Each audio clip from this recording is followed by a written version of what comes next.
Reporter वगैरह रहते जो हम लोग को त्रास देते ज़्यादा, उनके बाद वो हैंडल करते, बाकी सब तो हम ही हैंडल। अगर कोई चीज़ फ्री मिल जाए तो कौन छोड़ेगा।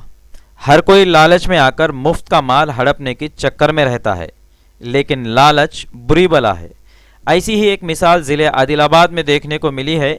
वह है जागृति सेवा संस्थान समिति के नाम से प्रयास प्रोजेक्ट चलाने का बड़ा धंधा। प्रयास प्रोजेक्ट के नाम पर आदिलाबाद शहर के अलावा ज़िले भर में एक टीम काम कर रही है। फ्री ट्यूशन के नाम पर स्कूली बच्चों से आधार कार्ड्स और 100 रुपये रजिस्ट्रेशन का बहाना बनाकर वसूल किए जा रहे हैं। पिछले 3 महीने में अभी तक हज़ारों बच्चों से 100 रुपये और बच्चों के साथ वालिदैन के भी आधार कार्ड जमा कर लिए गए। शहर आदिलाबाद के रिक्शा कॉलोनी, खुर्शीद नगर, टाटीगुड़ा, जय जवान नगर, महालक्ष्मी वाड़ा, चिलकुरी लक्ष्मी नगर, तिरपल्ली, शांति नगर के साथ साथ दूसरे मोहल्लों में भी आधार कार्ड्स और पैसे वसूल किए गए हैं। स्कूल की छुट्टी के बाद ट्यूशन क्लासेस भी चलाए जा रहे हैं। इस महंगाई के दौर में हर कोई अपने 2 वक्त के खाने का इंतज़ाम बड़े मुश्किल से कर पा रहा है, तो कौन सा एनजीओ है जो तेलंगाना और महाराष्ट्र के लाखों तलबा को फ्री ट्यूशन पढ़ाने की भारी जिम्मेदारी उठा रहा है। इस सच्चाई को जानने के लिए इंडिया समय की टीम ने शहर के मुख्तलिफ मोहल्लों में जाकर तफ्तीश की तो पता चला कि जागृति सेवा संस्थान समिति नामी एक एनजीओ है। वो प्रयास नाम का एक प्रोजेक्ट चला रही है। हमने ये जानकारी हासिल करने की कोशिश की है कि आखिर ये प्रयास प्रोजेक्ट क्या है। गौरव आतराम, गंगैया, आयशा ये तीनों प्रयास प्रोजेक्ट के सुपरवाइजर हैं। इन तीनों ने प्रयास प्रोजेक्ट का काम बड़े ही जोरों शोर से आदिलाबाद शहर में शुरू किया है। तीनों सुपरवाइजर से हमने बात की, तब उन्होंने क्या कहा वो सुन लीजिए। सर, एक प्राइवेट एनजीओ है हमारा, जागृति सेवा संस्थान समिति बोलती है। तो इसमें क्या है, 4 साल से लेकर 14 साल के जो बच्चे रहते हैं गांव में, सिटी में या किसी वार्ड में, तो उनको अपने को फ्री में ट्यूशन देते हैं। और ट्यूशन देने वाले को एक टीचर लगाएंगे उसी एरिया का, जो पढ़ा देता होंगे MA या BEd DEd, जो 12वीं के ऊपर पढ़ के होंगे। तो उनको क्या है, सैलरी तो अपने एनजीओ की तरफ से मिलेगी, लेकिन ये प्रोजेक्ट जो है हमारे एनजीओ को मिला है वो मानव संसाधन विकास मंत्रालय से मिला है। बोले तो दिल्ली, जो हेड ऑफिस है अपना दिल्ली में, नोएडा दिल्ली में। और जो बच्चे को फॉर्मेलिटीज़ है वो थोड़ी अलग अलग किस्म की है। जो बच्चे को बुक्स, पेन, कपड़े या फूड, वो सब कुछ फ्री में मिलता है, ठीक है। और उसके बाद बच्चे की स्कॉलरशिप के एग्ज़ाम वगैरह होते हैं। और स्कॉलरशिप के एग्ज़ाम कैसे होते हैं, 4 स्टेप में होते हैं। 3 महीने बाद 1 एग्जाम, एक बैच में रहेंगे 40 बच्चे, 40 बच्चे। 40 बच्चों में से जो पहले 10 नंबर पे आएंगे उनको मिलेगी 1900 रुपये स्कॉलरशिप। सेकंड नंबर पे आएंगे उनको 1400 रुपये मिलेगी स्कॉलरशिप। और थर्ड रैंक में बोले तो 21 से 30 तक उनको मिलेगी 900 रुपये स्कॉलरशिप। और जो बच्चे फेल भी होंगे उनको उनके लिए रहेगा 600 रुपये। हर महीने 3 महीने में एक बार, 1 साल में स्कॉलरशिप के जब एग्जाम हो गए, लेकिन 1 साल बाद ही उनके पूरे मार्क्स अपन एक साथ काउंट करेंगे, उसके बाद उनको स्कॉलरशिप प्रोवाइड कर देंगे। उसके बाद आता है बच्चों का फूडिंग, जो उनको मिलता है अंडे, केली, दूध, बिस्किट। स्टार्टिंग में 3 महीने के अंदर जो टीचर अपने को 3 महीने करके दिखाएगा उसको अपन स्टार्टिंग में सैलरी देंगे 1500, 3 महीने 1500। जो टीचर अपने को कंटिन्यूसली 3 महीने करके बताते हैं उनको अपन सैलरी देंगे सीधा 5,500, ठीक है। अगर वो 1 साल या 2 साल 6 साल तक अगर की गया तो उसको 22 साल का परमानेंट लेटर आ जाएगा कॉन्ट्रैक्ट बेस पे। जैसे हम कॉन्ट्रैक्ट बेस पे सभी को कॉन्ट्रैक्ट बेस पे 22 साल तक परमानेंट किया जाएगा। अगर 22 साल के ऊपर भी अगर हमारा कॉन्ट्रैक्ट और मिला दूसरा या फिर यही मिला, कैसा लोग चूज करते रहेंगे ना, तो उसके अंडर अपने को काम करना जो अपने को परचेस करना है, सपोर्ट या पेन या ये दिल्ली से आएंगे। हाँ, उधर से नागपुर में एजेंसी है सर। दिल्ली वाले खाली फंड भेजते, हम नागपुर में एजेंसी लिए हैं, वहाँ से सीधा माल आपके पास पहुँच जाता है। तो एजेंसी भी उसकी मानव संसाधन की तरफ से है या अपने नहीं, संसाधन के उन्होंने लगा के देते सर, हम कैसे लगा, हम तो खुद भी ऐसे कर सकते। मतलब मानव संसाधन मंत्रालय की तरफ से वो एजेंसी भी दे रहे हैं। हमने उनको प्रोवाइड किया, बोले तो ये आदमी ऐसा है, ये अपने को प्रोवाइड कर सकता है, उनको लगा दो। तो उन्होंने खाली उनको पैसा दिया, उन्होंने हमको सामान दिया। आदिलाबाद में 40 बैचेस तो भी चल गए, चले चालू हो गए। इसमें टीचर का बेनिफिट क्या है सर? बड़ा उसको धमका भी दी, रोजगार मिल गया, पहला प्रॉफिट। उसके बाद उसको मैंने आपको 2 लाख की वो स्कीम बताई, वो प्रोवाइड हुई। मेडिसिन का 10 लाख। 2 लाख की स्कीम क्या है? वो क्या है सर, सोशल वर्क कर रहा हूँ। जो टीचर पढ़ा रहा है वो क्या कर रहा है, सोशल वर्क कर रहा है। उसको खाली 3 महीने पर 1500 दे रहे, बाद में 5.5 दे रहे। लेकिन ऐसा कैसा 6 साल 6.5 साल में वो किसी भी टाइम पे अगर उसको कोई प्रॉब्लम है, शादी का प्रॉब्लम है या फिर घर का प्रॉब्लम है, घर बांधना है, 6 साल में वन टाइम 2 लाख रुपए उनको प्रोवाइड कर रहे हैं। 6 साल 6 साल में वन टाइम कभी भी ले सकते फ्री ऑफ देना है नहीं रिटर्न भी नहीं रिटर्न करना है ना कुछ करना है। वो खाली वो समाज सेवा करे ना, पैसे कम नहीं करके दे रहे, तो कुछ ना कुछ तो प्रॉफिट होना चाहिए। ट्यूशन पढ़ाने के ख्वाहिशमंद उम्मीदवार का कम से कम इंटरमीडिएट तक तालीम याफ्ता रहना लाजमी है। शुरुआती 3 माह तक सिर्फ 1 घंटा ट्यूशन पढ़ाने का मावेजा माहाना 1500 रुपये मिलेगा। अगर 3 माह तक टीचर्स का परफॉर्मेंस अच्छा रहा तब तनख्वाह में इजाफा करते हुए माहाना 5500 रुपये दिए जाएंगे। अगर कोई टीचर एनजीओ में 6 साल तक खिदमत अंजाम देता है तब उसे 2 लाख रुपये दिए जाएंगे, वो पैसे लौटाने की ज़रूरत नहीं है। अगर कोई 40 तलबा के हिसाब से 15 ग्रुप्स बनाता है तो उसे सुपरवाइज़र का ओहदा दिया जाएगा और उसकी तनख्वाह होगी माहाना 14,000 रुपये। क्या मिलेगा ट्यूशन पढ़ने वाले तलबा को? नोटबुक्स, पेन, पेंसिल, यूनिफॉर्म, अंडे, सोन पापड़ी, चॉकलेट, दूध, सब कुछ फ्री। इतनी सारी सहूलतें तो सालाना हज़ारों रुपये फीस लेकर पढ़ाने वाले स्कूल भी नहीं दे रहे हैं। ये कौन सा और कहाँ का एनजीओ है जो सब कुछ फ्री देने की बात कर रहा है? गौरव आतराम से हमने आदिलाबाद में ही शख्सी मुलाकात की। वो कोरपन्ना मुकाम का रहने वाला बता रहा था। हमने उनसे एनजीओ और फ्री ट्यूशन के बारे में तफसीली गुफ्तगू की और उनसे एनजीओ के मुतालिक कई एक सवालात किए, तब वो लाजवाब हो गए। उन्होंने कहा कि उनका हेड ऑफिस ऐवत महल के राजुरा मुकाम पर वाक़ है और सेंट्रल ऑफिस दिल्ली में है। वहाँ जाकर तफसीलात हासिल की जा सकती है। आयशा और गंगैया से भी फ़ोन पर तफसीलात ली गई, तब वो लाजवाब हो गए। उन्होंने कहा कि वो एनजीओ के आला अहदेदारान से तफसीलात हासिल करें। हैरत की बात तो यह है कि सुपरवाइज़र की हैसियत से धड़ल्ले से काम करने वाले खुद नहीं जानते कि एनजीओ का डायरेक्टर या ज़िम्मेदार कौन है और ये एनजीओ कहाँ का है। गौरव आतराम ने कहा कि उनके साथ डॉक्टर कामले, पांडे और उनके रिश्तेदारों में से 2 भाई एनजीओ से जुड़े हुए हैं जो इस प्रोजेक्ट के लिए काम कर रहे हैं। उसने बताया कि आदिलाबाद शहर व दीगर मकामात पर 8-10 लोग एनजीओ का काम कर रहे हैं।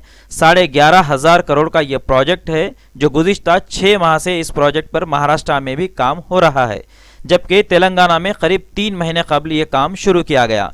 उन्होंने कहा कि इस प्रोजेक्ट के तहत सिर्फ ज़िले आदिलाबाद से ही 12,000 से ज़्यादा तलबा का रजिस्ट्रेशन करवा चुके हैं और उतने ही तलबा के 70 रुपये और कहीं 100 रुपये फ़ी तालिब इल्म रकम भी जमा कर ली गई, यानी कमोबेश 7 लाख रुपये अभी तक जमा कर लिए गए हैं।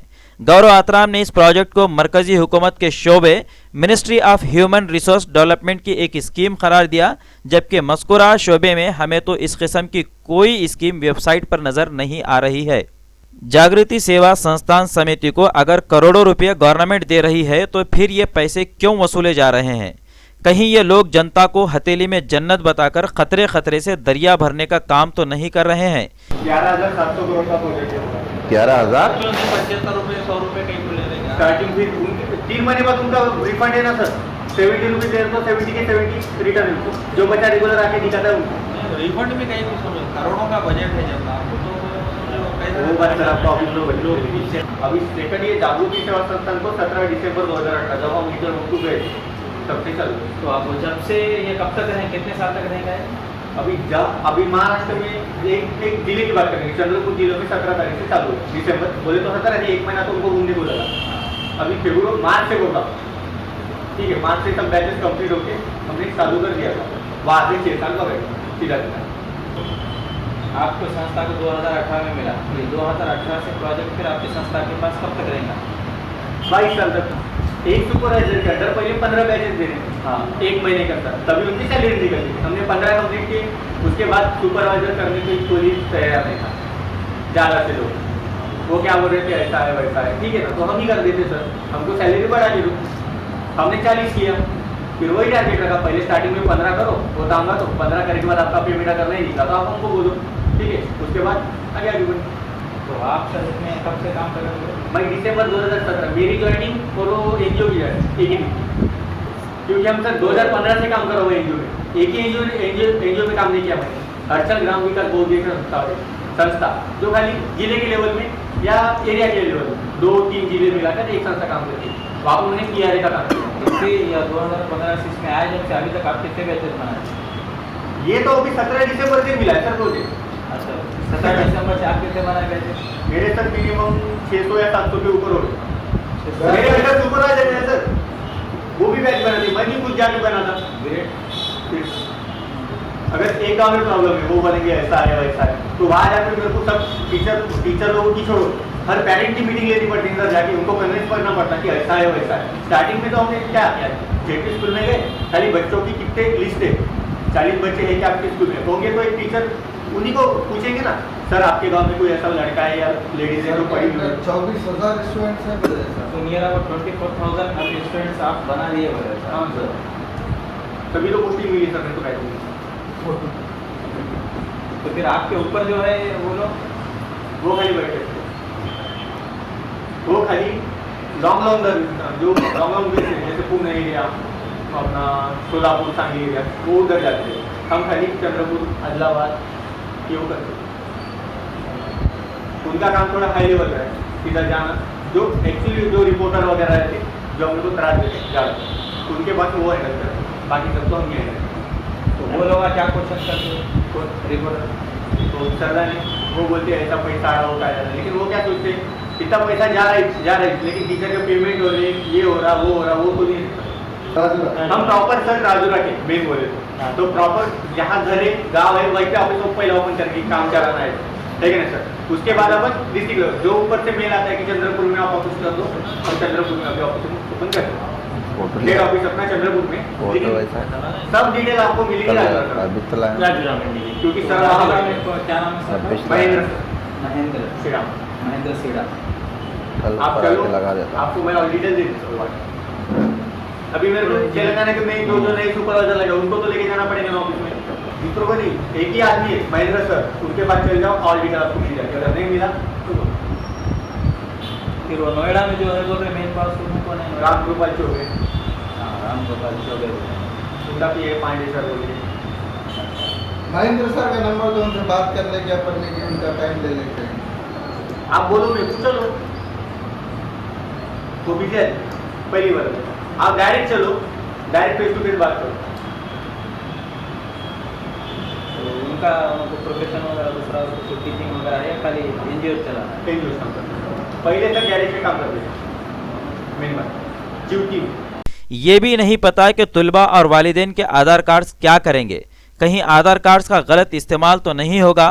फ्री ट्यूशन के लालच में आकर आधार कार्ड और पैसे देने वाले मर्द ख़वातीन और तुलबा से बात की तो हैरानी इस बात पर हुई कि फ्री ट्यूशन क्लासेस के लालच में गवर्नमेंट टीचर्स भी शामिल है और कोई भी कैमरे के सामने बोलने को तैयार नहीं है। तालीम याफ्ता पढ़े लिखे लोग भी लालच में डूबे हुए हैं, तो बेचारे उन अनपढ़ लोगों का क्या कसूर। किसी ने ये तक जहमत नहीं की कि आखिर ये स्कीम है क्या, और इस दौर में लोग पैसे को तरस रहे हैं, 2 वक्त के खाने के लाले पड़े हैं, और यह दरेक दिल कौन सा एनजीओ है जो महाना करोड़ों रुपए खर्च कर रहा है। गौर तलब बात यह भी है कि एनजीओ के नाम पर काम करने वालों के पास कोई सबूत नहीं है कि ये जागृति सेवा संस्थान समिति के मेंबर है। मैं पहले बोला आपको, चलो सर कोई डाउट होगा तो ऑफिस में चलो, मेरे अंडर भी इतना होता है, मैं हैंडल करता हूँ। आप गए कभी ऑफिस? काफी सर, नोएडा दिल्ली गया सर, नहीं क्या? हाँ मेरे फोटोज भी भेजता ऑफिस का। कोरपना मेरा प्रॉपर गाँव है, कहाँ पे? कोरपना बेला के आगे। बेला के आगे। हाँ। ये जो बिलिंग वगैरह जो पास होने का सिस्टम रहेगा, हाँ तो ये कौन पास करेगा? ये देखो अपनी डिस्ट्रिक्ट ऑफिसर के पास पूरा फंडिंग आता है, ठीक है, district office. Mahendra sir head जो अपने, हाँ, ठीक है, उनके पास फंडिंग आता है पूरा, वो सबके अकाउंट में ट्रांसफर करते हैं सुपरवाइजर के अंदर। पहले ब्लॉक ऑफिसर के अंदर आता है, ब्लॉक ऑफिसर के अंदर जितने भी बैचेस होंगे उनको प्रोवाइड करता है सुपरवाइजर, ठीक है। सुपरवाइजर अभी अपने ब्लॉक ऑफिसर आप ही है, सुपरवाइजर भी आप ही है, हाँ। प्रेजेंटली वही सुनता हूँ। 11,700 करोड़ का प्रोजेक्ट है। अभी 11,700 करोड़ का प्रोजेक्ट ये, तो इसमें कितने टीचर्स लगेंगे और ये प्रोजेक्ट के जरिए से वर्कआउट और क्या क्या होंगे? खाली पढ़ाई देखो, या एक महाराष्ट्र का 5,300 टीचर लगते हैं, कितने? 5,300 टीचर, 5,300 उसके अंदर टीचर। मिनिमम 2,500 तो सुपरवाइजर हो, 2,000 सुपरवाइजर हो, खाली मिनिमम 5,300 11 ब्लॉक ऑफिसर नहीं है, कम ही मिला। टीचर बोले तो 11,500 का है ये प्रोजेक्ट, तो सैलरी बहुत कम दे रहे, 1,500 ज़्यादा देना। बच्चों को भी प्रोवाइड होता करना है। क्या कपड़े नहीं अभी आप आदिलाबाद में सर काम यहाँ पे शुरू हुआ अभी है सर आदिलाबाद में मैं आदिलाबाद डिस्ट्रिक्ट में कहाँ पे हुआ शुरू बेलामध्ये दहेगाव में चालू हो गया मुंबई बेळगाव पाटण मण्यापूर गुड़ा उसके बाद गुड़ा सांगड़ी और बेलोरा कागड़ी सांगड़ी तुमको सब इधर अभी निर्मल वगैरह ये चोड़ा या और जयपुर ये उधर हुआ है। उधर गया नहीं लेकिन सुपरवाइजर काम कर रहे थे ऑफिस में बैठे सब वो डायरेक्ट सब निकल वो ऑफिस में मैं उनको वैसा ही बोला डायरेक्ट ऑफिस में आ जाओ फिर वही से गए सब या सर ऑनलाइन सिस्टम है ना कोई भी अब आपका तो पैसा भी ऑनलाइन है तो ऑनलाइन सिस्टम रहा तो अपन यहाँ बैठ के भी कर ले सकते हैं वहाँ जाने की जरूरत क्या है? क्या होंगे आपका जो बच्चों के process है, जो फॉर्म गाड़ी भर के वहाँ पे जाते हैं सर हेड ऑफिस में तो ऑनलाइन है ना उतना पूरा लेके जाना लाना खर्चा अगर अपन यहाँ खर्चा वही बैठ कर रहे हैं ना सर हम क्या करें एनजीओ वाले एग्जाम्पल अगर से ले जाते फॉर्म में 40 कैंडिडेट का फॉर्म जमा करा उसका ऑनलाइन करने का है तो हेड ऑफिस में भी भेजाना हमें भी बैठ के ऑनलाइन कर लेते सोहेल सब साहब कर सकते हैं मैं भी ऐसे कर सकता हूँ हाँ वही वहाँ भी भेजाना फिर कैसा करेंगे ऑनलाइन करने का एग्जाम मतलब ही वही है एग्जाम तो पहुँच जाना बैठे तो अभी तक जो काम किया वो बैठे उधर चले जाते हैं वो खाली ग्रुप पे सब कुछ देखते सच्चाई जानने के लिए हमने यूपी के इलाके नोएडा में वाक़ जागृति सेवा संस्थान समिति और दिल्ली के प्रयास एनजीओ के डायरेक्टर से फ़ोन पर बात की। तब उन्होंने साफ सीधे इनकार कर दिया है कि रियासत महाराष्ट्र और तेलंगाना में वो किसी भी किस्म की कोई स्कीम नहीं चला रहे हैं। डीईओ ऑफिस में मुतालिका शोबे के सुपरिटेंडेंट मिस्टर सुधाकर से भी दरियाफ्त किया गया। तब उन्होंने भी अपने मातहत ओहदेदारान से तफ्तीश की और कहा कि रियासती या मरकजी हुकूमत की इस तरह की कोई भी स्कीम फिलवक्त तो नहीं है।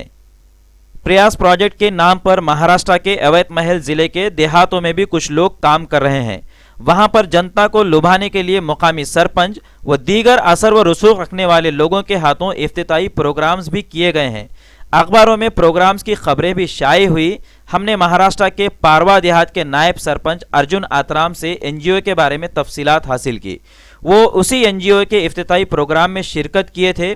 उन्होंने भी साफ कह दिया कि उन्हें मिसगाइड किया गया, हकीकत सामने नहीं लाई गई। एनजीओ उत्तर प्रदेश यूपी का है तो उनका अपना एरिया छोड़कर महाराष्ट्र में क्यों काम करेगा? और कोई भी एनजीओ बच्चों पर पैसे खर्च करते हुए उन्हें पढ़ाता है, उनसे आधार कार्ड्स और पैसे क्यों जमा करेगा? अर्जुन आतराम ने साफ कह दिया कि एनजीओ के नाम पर जो काम हो रहा है उसमें कुछ सच्चाई नजर नहीं आती। महाराष्ट्र में उसी एनजीओ से जुड़े हुए गेड़ाम नामी शख्स से हमने फोन पर बात की। उन्होंने घुमा फिरा कर जवाब देने की कोशिश की, ताहम हुकूमत के जानिब से फराहम किए जाने वाले बजट, आधार कार्ड्स और 100 रुपये जमा करने के बारे में सवाल किया गया। तब वो अपने सर से पल्ला झाड़ लिया और आदिलाबाद में काम करने वालों को पहचानने से भी इनकार कर दिया। जबकि आदिलाबाद के सुपरवाइजर गौरव अतराम ने ही उनका हायर ऑफिसर बताते हुए हमें फ़ोन नंबर दिया था। एनजीओ का सहारा लेकर ट्यूशन क्लासेस चलाने वालों में विद्या वॉलंटियर्स, खानगी मदारिस के टीचर्स व तालीम याफ्ता मर्द ख़वातीन हैं। खानगी स्कूल के टीचर्स इंतज़ामिया के बगैर इजाज़त चोरी छुपे तुलबा से पैसे और आधार कार्ड जमा करने की भी इत्तलाएँ हैं। करीब 1 महीने तक तफ्तीश के बाद यही लगता है कि यह सब कुछ अवाम के साथ खिलवाड़ है और शातिर ज़हीन के लोग पैसा कमाने के लिए कुछ भी कर सकते हैं। 1 महीने के बाद हमने आयशा नामी सुपरवाइजर से बात की। तब उन्होंने कहा कि वह शक व शुबहात के बिना पर काम को रोके रखी हैं। गौरव आतराम फ़ोन उठाने को तैयार नहीं है, जबकि सुपरवाइजर गंगैया आदिलाबाद के बोध इलाके में अपना काम जारी रखे हुए हैं। फ्री ट्यूशन के नाम पर आधार कार्ड और पैसे देने वाले लोग कैमरे के सामने आने को भी तैयार नहीं है और खौफजदा भी है कि पैसे तो गए, लेकिन आधार कार्ड्स का इस्तेमाल कहीं गलत किया जाए तो फिर क्या होगा? अवाम का कहना यही है कि जिला एसपी विष्णु एस वारियर साहब इस तरफ तवज्जो दें और मस्कुरा एनजीओ का बारीक बीनी के साथ तफ्तीश करवाएं। अवाम से पैसे और आधार कार्ड जमा करने वालों पर सख्त नोट लेते हुए कानूनी कार्रवाई करें। ब्यूरो रिपोर्ट, इंडिया समय। बताइए, आपके आदिलाबाद के रिक्शा कॉलोनी में जो प्रयास के ज़रिए से जो प्रोजेक्ट चल रहा है, ये प्रोजेक्ट की तफसीलात आपके पास क्या है? जी, ये प्रयास एनजीओ, ये असल गवर्नमेंट का है। ये कैसा बोलते हैं, 40 बच्चों को पढ़ाना है। ये जो 3.5 साल बच्चे से 14 साल के बच्चों को ये ट्यूशन दिया जा रहा है। इसमें क्या है बोल तो गवर्नमेंट उनके तरफ से उन्होंने बुक्स पेंसिल्स उन्होंने दे रहे हैं और क्या है बोल तो उन्होंने स्कॉलरशिप भी दे रहे हैं और तो 3 महीने के बाद इनका बच्चों का फूड आने वाला है बच्चों के लिए जो कुछ स्नैक्स जो है वो आते हैं तो हमारे को तनख्वाह दे रहे हैं उन्होंने 5,500 रुपये फाइनल है उसका 5,500 और क्या है वो तो बच्चों को अच्छा पढ़ाना है बोल तो जो कमज़ोर बच्चे रहते हैं 3 महीने 1,500 रुपये देने वाले हैं उसके बाद क्या है वो तो 5,500 तनख्वाह। अच्छा, तो आपको जो ये प्रोजेक्ट के बारे में बताए, ये प्रोजेक्ट के जो मेन इंचार्ज है कौन है? इनके मेन इंचार्ज है हमारे को तो SR गंगैया है सुपरवाइजर। ये ऑफिस देखो राजूरे में है, ये चंद्रापुर राजूरे में है इनका ऑफिस। अभी इंशाल्लाह आदिलाबाद में ऑफिस खुलने वाली है। तो आपको ये बच्चों के लिए जो सामान आया जी। वो गंगैया साहब की तरफ से आया है गवर्नमेंट की तरफ से? नहीं, गवर्नमेंट की तरफ से आया है। तो ये कौन दिलाए सामान आपको? गंगैया साहब। गंगैया साहब दिलाए। अभी तक कितने हज़ार का सामान आया आपके पास? हमारे को तो 2 बार आया सामान। क्या क्या चीज़ें आई? चाक पीस, पेंसिल्स, पेन और बुक्स वगैरह 40। तो आपके पास ट्यूशन कितने दिन से चल रहा है? मेरे पास अभी तो फिलहाल 1.5 महीना हो रहा। 1.5 महीने से चल रहा है। 21 अगस्त से बोलते 2 महीने से। 2 महीने के करीब होगा आपके पास। ये प्रयास NGO के जरिए से चल रहा है ना? हाँ, प्रयास। फिर जागृति सेवा संस्था समिति बोल के कुछ बता रहे थे हाँ, वो वही से जागृति सेवा संस्था। उसके जरिए से ये चल रहा सो है। जी। तो इसके मेन बॉस वगैरह कौन है कुछ मालूम है क्या आपको? नहीं, इसके बारे में तो नहीं। अच्छा अच्छा।